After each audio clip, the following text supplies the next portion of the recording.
अच्छा, भू संपर्कण समझते हैं? अच्छा, घर में अर्थिंग का नाम सुने हैं? अर्थिंग क्या होती है? वही भू संपर्कण है। नाम सुने हैं, पर ये प्रोसेस क्या है, करता क्या है, कई बार हम इसके गहराई में नहीं जाते तो नहीं जानते। ये मेरे पास एक सॉकेट है ना?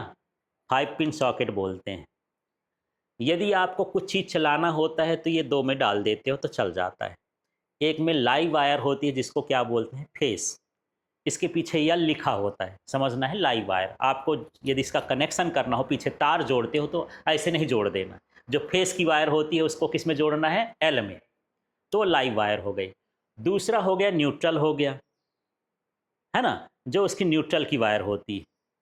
अब ये 2 वायर यदि आपको मिल जाए तो करंट तो चलता ही है ना, हर चीज़ चल जाएगा। फैन चलाओ, टीवी चलाओ, कूलर चलाओ, हर चीज़ चलाओ। तो फिर ये 5वां पॉइंट ये काहे को दिया है यार? ये किस काम का है? इसकी क्या ज़रूरत है? कुछ है आइडिया? अच्छा, प्लग में सपोर्ट के लिए कि गिरे ना? ये इसके लिए नहीं होता है। ये जो 5वां पॉइंट है, यही अर्थिंग है। यही क्या कहलाता है, अर्थिंग। खंभे से आप कितनी तारें लाते हैं? 2। घर के सप्लाई के लिए कितनी तारें लाते हो? 2। एक न्यूट्रल की होती है और एक किसकी होती है, फेस की होती है, जिसको लाइव वायर। तो एक फेस हो गया, न्यूट्रल हो गया। इतने से सारी चीज़ें चलती है। फिर इसकी क्या ज़रूरत है? तो देखो, बहुत सारी ऐसी चीज़ें होती हैं जो हमारे संपर्क में रहती हैं। जैसे मान लीजिए कोई लोहे का कूलर है, आप कूलर चलाते हो, कूलर में ही अब एक करंट लग जाता है। कूलर में करंट लगने से कई लोगों की मौत, कोई पोछा लगा रहा है, कोई पड़े पड़े और पास में कि बहुत गर्मी है भैया पास में लगा दो, तो पैर छू गया, है ना? अभी घटना हुई थी इधर, कोई मर गया था कूलर का करंट लगने से, और उसके मरने की वजह ये अर्थिंग ना लगी रही होगी। कई बार हम कंप्यूटर छूते रहते हैं साथ में, कंप्यूटर के पीछे जहाँ वो ये डालते हैं यूएसबी वगैरह, तो वो तो खुला खुला रहती है। यदि हम टच कर दिए तो हमको करंट लगा, करंट की वजह से हम वहाँ पर मर सकते हैं। प्रेस करते रहते हैं तो प्रेस में भी छू के देखते हैं गर्म हुआ कि नहीं हुआ। अब मान लो उसमें करंट हुआ तो हम गर्म होने के पहले नरम हो जाएंगे यार, वो तो सारा मामला गड़बड़ हो जाएगा। ठीक है, तो अर्थिंग समझो, ये बहुत ज़रूरी है। कभी आप घर बनाना तो अर्थिंग ज़रूर लगवाना। अर्थिंग लगाते कैसे हैं, इसका काम क्या है, इसको समझते हैं। ठीक है, तो ये 2 तार कहाँ से आई? खंभे से, बिजली के खंभे से आई। अब इसको हम घर में अर्थिंग लगाते हैं। तो अर्थिंग का काम होता है कि जो एक्स्ट्रा आवेश होते हैं, जो एक्स्ट्रा करंट होता है अपने सर्किट में, उसको ले जाके कहाँ जा डाल देता है, ज़मीन में।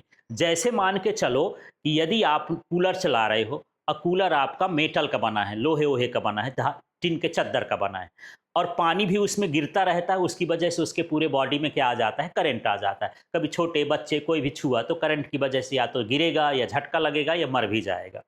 ठीक है, तो कूलर 3 प्लग उसमें होना चाहिए। कितने प्लग होना चाहिए? 3। 2 तो इसमें अर्थ में जाएगा, वो उसमें न्यूट्रल में, एक किस में जाएगा, फेस में, एक जाएगा अर्थिंग में। यहाँ से हम तार ले जाते हैं और तार ले जा कर के ज़मीन में हम अर्थिंग बनाते हैं। वो अर्थिंग क्या होती है, नीचे अ, इनके एक्स्ट्रा करंट को ले जाती है, क्योंकि उसका कनेक्शन कहाँ रहेगा, उसके बॉडी से रहेगा। कूलर के कहाँ से रहेगा, बॉडी से। थोड़ा सा कूलर बना दूं तब फिर आपको समझ में आए। मान लो ये कूलर ही है, इस तरह का ये है, ठीक है, ये पंखा वगैरह इसमें लगा है, ये पंखा वगैरह चल रहा है, ठीक है। इसके अंदर कनेक्शन आप कर दिए हो, इसमें से 2 तारें ये जो हैं खंभे से आई हैं। कहाँ से आई हैं, खंभे से। और एक तार जो है ये कहाँ से आई है, अर्थिंग से, जमीन में ये गड़ी हुई। ठीक है, इसको आप लगा दियो। अब क्या होता है, एक तार यहाँ से ये इसके बॉडी से कनेक्ट होकर इसमें जाती है, अर्थिंग में। कहाँ से जाती है, इसके बॉडी से। आप प्रेस चलाते हो तो प्रेस की बॉडी से, कंप्यूटर चलाते हो तो कंप्यूटर की बॉडी से, और ये इसका बॉडी से कनेक्ट हुआ। किससे कनेक्ट है ये बॉडी, किससे कनेक्ट है, अर्थिंग से। किससे कनेक्ट है, अर्थिंग से। अब मान लो ये फेस की तार है, अब इसके कारण पूरे बॉडी में करंट आ गया, तो वो करंट इसकी सहायता से कहाँ चला जाएगा, जमीन में चला जाएगा। जब आप छुओगे तो करंट लगेगा, झटका लगेगा, लेकिन आपको छोड़ देगा, बहुत देर तक नहीं पकड़ा रहेगा, ठीक, और आप बच जाओगे। इसलिए अर्थिंग लगाना बहुत जरूरी होता है। ठीक है, अब ये अर्थिंग बनाते कहते, समझ में आ गया। इसी तरह का तो सीधे सीधे अर्थिंग का कनेक्शन जो आप अप्लायंस चलाते हो, जो डिवाइस चलाते हो, उसके किससे रहता है, बॉडी से। उसके बॉडी से टच कर देते हैं, समझ में आया। तो जो आपकी ये पांचवी तार है, ये वाली तार है, मान लो तीसरी तार, ये तार किससे कनेक्ट होगी? पहले मेटल की बॉडी से। प्रेस है तो प्रेस की बॉडी से, कूलर है तो कूलर की बॉडी से, कंप्यूटर है तो कंप्यूटर की बॉडी से, इंडक्शन चला रहे तो इंडक्शन की बॉडी से। जिसको आप टच में, कुछ चीज़ें हैं जिसको हम टच से छू करके चलाते हैं, है ना, तो उसके बॉडी से कनेक्ट होगा। फिर ये इसकी तार कहाँ चली जाएगी? जमीन में चली जाएगी। यदि बॉडी में करंट आया तो बॉडी से अर्थिंग में जाएगा, अर्थिंग से कहाँ चला जाएगा? जमीन में चला जाएगा। तो आपको चिपकाएगा नहीं, करंट लगेगा जरूर, झटका लगेगा, आपको छोड़ देगा, लेकिन आप मरने की कंडीशन में नहीं रहोगे। ये बचाव होता है। ठीक है, तो चलिए अब यहां पर हम समझते हैं कि ये भूसंपर्कण है क्या। क्लियर हो गया? तो अभी भी यदि नहीं लगा हो तो आपको लगाना है। और कई बार जब आप घर में कंप्यूटर वगैरह लगाते हो, बहुत सारी चीज़ें लगाते हो, तो जब इंजीनियर आता है, यदि यह मेरा ये टीवी लगा है, इसके लिए भी उसको अर्थिंग चाहिए था कि बिना अर्थिंग के मैं न लगाऊंगा, क्योंकि कभी कभी यही करंट भर नहीं आता, जो बिजली चमकती है वो बिजली चमक इसको कैच करता है, और कैच करने के बाद इसके नीचे फिर जाने की जगह नहीं होती, इसी को फोड़ देता है। आपके कंप्यूटर, इसके कैपेसिटर फूट जाते हैं, बहुत सारी जब बिजली गरजती है तो कई बार आपके कंप्यूटर वगैरह ये सारे ब्लास्ट हो जाते हैं, चिंगारी जैसे निकलती है। लेकिन यदि इसी का कनेक्शन अर्थिंग से हुआ तो उधर से ये कैच किया, कैच करने के बाद वो अर्थिंग से गया, और अर्थिंग से कहाँ चला गया? जमीन में, ये बच जाएगा। पुराने समय में आप कई बार टीवी चलाते हो तो टीवी किससे चला रहे हो? डिस्क से। डिस्क छतरी लगी होती है, डिस्क माने छतरी। अब जब बिजली चमकती है तो उस बिजली को छतरी क्या करती है? कैच कर लेती है। जब कैच करेगी तो उस करंट को कहाँ तक पहुंचाएगी? आपके टीवी तक पहुंचाएगी। और टीवी में कोई चीज ऐसी होगी जो ब्लास्ट हो जाएगी, करंट आएगा, एकदम से ज्यादा करंट, आदमी मर जाता है तो टीवी की क्या बात, टीवी ब्लास्ट हो जाएगी। अब ब्लास्ट हो जाएगी तो अब क्या करें यार? उस टीवी का कनेक्शन भी किससे करो? अर्थिंग से कर दो। तो जब इसमें करंट आएगा वो सीधे सीधे उससे कहाँ चला जाएगा? जमीन में चला जाएगा, कोई दिक्कत नहीं। पुराने समय में जब बिजली उजली गिरती थी तो बोले टीवी भी बंद कर दो, क्योंकि यदि छू दिए उस समय उसको करंट भी लग सकता था, तेज बिजली गिरती थी। कई बार मोबाइल यूज ना करना चाहिए बिजली गिरते समय, मोबाइल भी कैच कर सकता, पता चला झटका लग गया आप। हालांकि ऊपर प्लास्टिक लगा रहता है, कुछ मेटल बॉडी में भी रहता है, तो दिक्कत हो सकती है। ठीक है, तो चलिए यहाँ पर समझते हैं कि भूसंपर्कण है क्या। तो भूसंपर्कण को अंग्रेजी में क्या बोलते हैं? अर्थिंग। और अर्थिंग लोग ज़्यादा समझते हैं, भूसंपर्कण थोड़ा कम समझते हैं। नाम में ही है, भू से संपर्क करना। भू माने क्या होता है? जमीन। तो इसमें क्या होता है कि ये आवेशों को जमीन से क्या करती है? साझा करती है। अब बनाते कैसे? घर में बड़े आराम से आप बना सकते हो। मेरे बराबर गड्ढा कर देना 5-6 फीट का, ठीक है, गड्ढा कर देना। गड्ढा करने के बाद आपको क्या करना है? सबसे नीचे कॉपर की प्लेट, चौड़ी सी एक प्लेट आती कॉपर की, इलेक्ट्रिक वाले दुकान में मिल जाती है ना। तो क्या करना है? कॉपर की प्लेट लगाना है। उस प्लेट में एक तांबे की तार को निकाल करके बाहर कर दोगे, और यहाँ चारों तरफ क्या लगा दोगे? एक पाइप लगा दोगे कि उसके अंदर पानी वानी ना घुसे। कॉपर की प्लेट के चारों तरफ हम कोयला डालते हैं, नमक डालते हैं। ये जो गड्ढा किए हो ना, अब गड्ढे को भांठना भी है। पहले कॉपर प्लेट डाले, कॉपर प्लेट से एक तार निकाले, उस तार को कवर करने के लिए क्या लगा दिए हो? कॉपर का पाइप लगा दिए हो। क्या लगा दिए हो? पाइप। ठीक है, अब इस गड्ढे को भांठना है, भरना है। तो जहां कॉपर प्लेट लगाए हो वहां पर कोयला होना चाहिए, चारकोल। माने कोयला क्या है? लकड़ी को आप जलाते हो, जलाने के बाद वो राख न बनने पाए, कोयला कोयला हो जाए तो उसको आप कर लो, वो क्या कहलाया? चारकोल। और नमक है, डर्रा वाला ठर्रा वाला, समझते हो? उस नमक को इसमें मिला करके डाल दो कुछ दूर तक, यहाँ तक। इसके बाद ऊपर से मिट्टी भर दो। अब ये अर्थिंग बन गई। अब इसका जहां जहां आपके 5 पिन प्लग वाला कनेक्शन हो, ऐसे वाला, है ना, उसमें आप इसको जोड़ते जाओ, आगे बढ़ाओ, फिर जोड़ते जाओ, फिर आगे जितने आपके बोर्ड लगे हों सारे में इसकी सप्लाई कर दो। जब भी कोई चीज़ इसमें 3 पिन वाला लगाओगे, है ना, वो उसमें जाके रहेगा। कुछ में आप देखते होगे, कुछ अप्लायंसेस में 3 ठो पिन लगा रहता है, और कुछ में 2 ही से काम चलता है। जैसे एक मेरे पास कूलर है प्लास्टिक का, उसमें 2 ही है, क्योंकि उसकी बॉडी क्या है? प्लास्टिक की है। करंट आउबे करेगा तो जाएगा कहाँ? प्लास्टिक में तो करंट बहता नहीं। लेकिन आप जो है कूलर मेटल वाला ले लो, कितने पिन होंगे?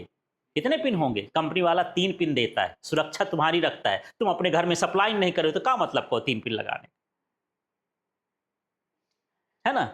तो इस तरह से ये 3 पिन का सिस्टम बना रहता है। और जब प्रेस वाले जाओगे, प्रेस में अक्सर आप देखोगे बाजार से लेने जाओ कितने पिन रहेगा, 3 पिन रहेगा।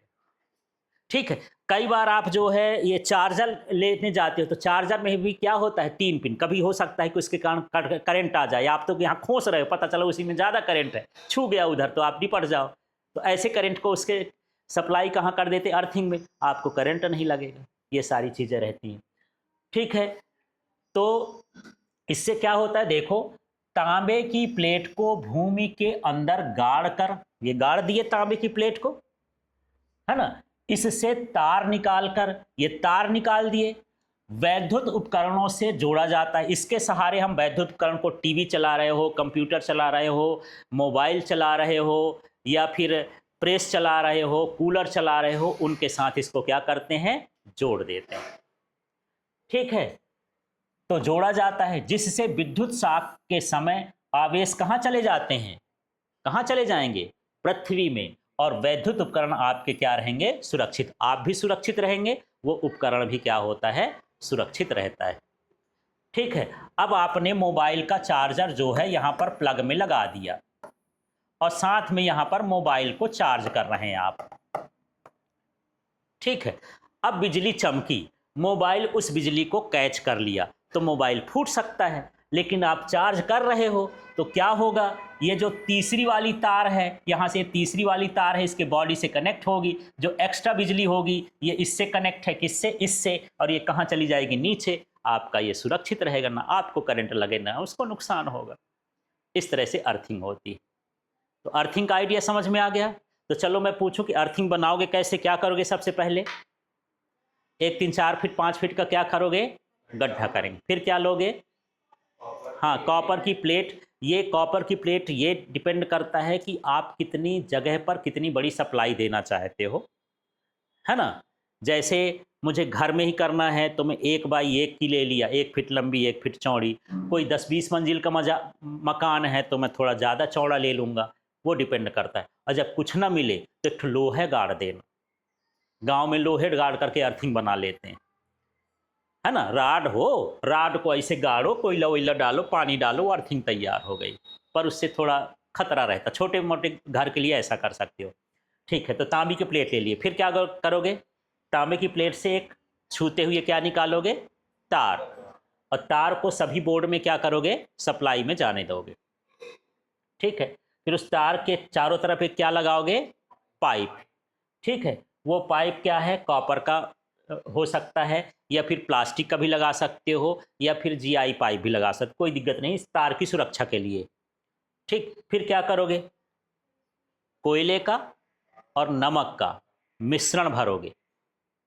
ठीक है, 1-2 फीट मिश्रण भर दोगे जहां प्लेट है उसके आसपास।